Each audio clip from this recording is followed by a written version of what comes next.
এই মুহূর্তে রাজধানীর ফরেন সার্ভিস একাডেমিতে আছেন সহকর্মী সানভীর রূপল। সরাসরি যোগ দিচ্ছি তার সঙ্গে।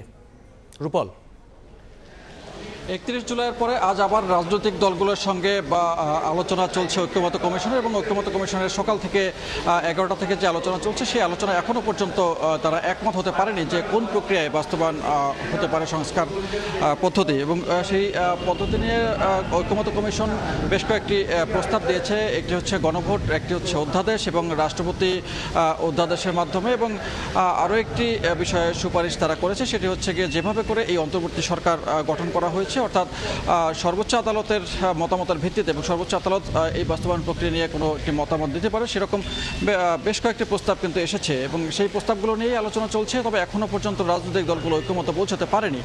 ঐক্যমত্য কমিশনের সহসভাপতি তিনি বলছেন যে রাজনৈতিক দলগুলোর উপরে বাস্তবায়ন প্রক্রিয়া চাপিয়ে দেওয়া হবে না। তবে এখনও পর্যন্ত যে বিষয়টি নিয়ে বিএনপি এবং তার সমমনা যে দলগুলো আছে তারা চাইছে যে আগামী সংসদ যেটি হবে সেই সংসদের মাধ্যমে জনগণের যে প্রতিনিধি থাকবেন সেই জনগণের প্রতিনিধিদের মাধ্যমেই সংবিধান সংস্কারের প্রস্তাবগুলো উত্থাপন করা হবে, এবং সেখানেই সেটি বাস্তবায়ন করা, সংবিধান সংস্কারের বাস্তবায়ন প্রক্রিয়া সেটি হতে পারে।